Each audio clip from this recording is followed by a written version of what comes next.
Chapter 11. Jephthah the Gileadite was a mighty warrior. His father was Gilead. His mother was a prostitute.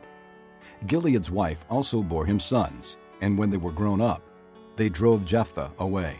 "You are not going to get any inheritance in our family," they said, "because you are the son of another woman." So Jephthah fled from his brothers and settled in the land of Tob, where a group of adventurers gathered around him and followed him. Sometime later, when the Ammonites made war on Israel, the elders of Gilead went to get Jephthah from the land of Tob. "Come," they said, "be our commander, so we can fight the Ammonites." Jephthah said to them, "Didn't you hate me and drive me from my father's house? Why do you come to me now when you're in trouble?" The elders of Gilead said to him, "Nevertheless, we are turning to you now. Come with us to fight the Ammonites, and you will be our head over all who live in Gilead."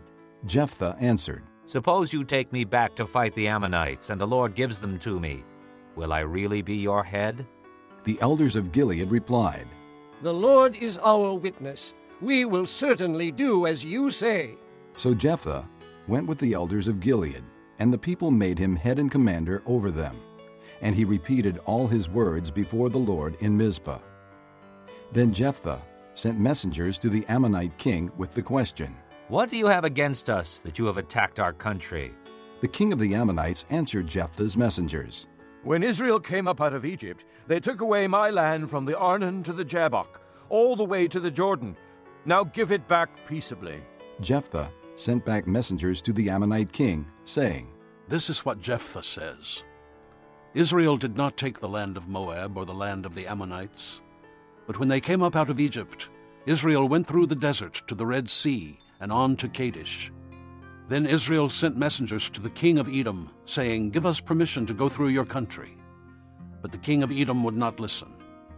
They sent also to the king of Moab, and he refused. So Israel stayed at Kadesh. Next they traveled through the desert, skirted the lands of Edom and Moab, passed along the eastern side of the country of Moab, and camped on the other side of the Arnon. They did not enter the territory of Moab, for the Arnon was its border. Then Israel sent messengers to Sihon, king of the Amorites, who ruled in Heshbon, and said to him, 'Let us pass through your country to our own place.' Sihon, however, did not trust Israel to pass through his territory. He mustered all his men and encamped at Jahaz, and fought with Israel. Then the Lord, the God of Israel, gave Sihon and all his men into Israel's hands, and they defeated them. Israel took over all the land of the Amorites who lived in that country, capturing all of it from the Arnon to the Jabbok, and from the desert to the Jordan. Now since the Lord, the God of Israel, has driven the Amorites out before his people Israel, what right have you to take it over? Will you not take what your god Chemosh gives you? Likewise, whatever the Lord our God has given us, we will possess. Are you better than Balak, son of Zippor, king of Moab? Did he ever quarrel with Israel or fight with them? For 300 years Israel occupied Heshbon, Aroer, the surrounding settlements, and all the towns along the Arnon. Why didn't you retake them during that time?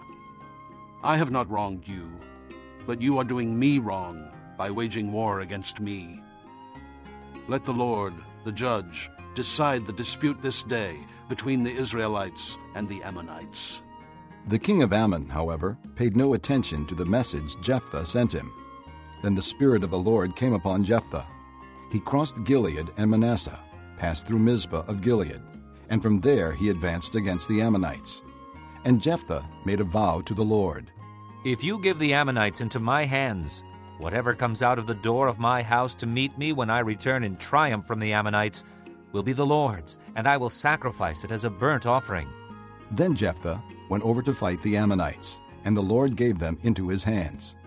He devastated 20 towns from Aroer to the vicinity of Minnith, as far as Abel-keramim. Thus Israel subdued Ammon.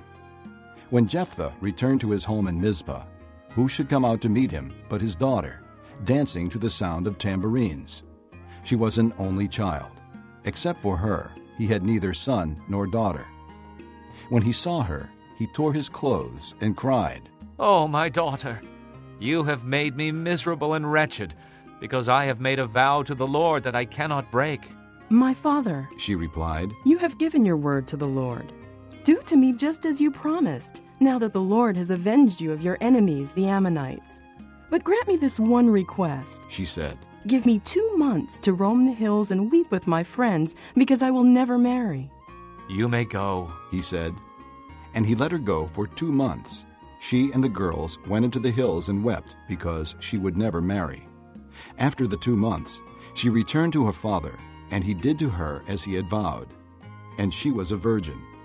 From this comes the Israelite custom that each year the young women of Israel go out for 4 days to commemorate the daughter of Jephthah the Gileadite.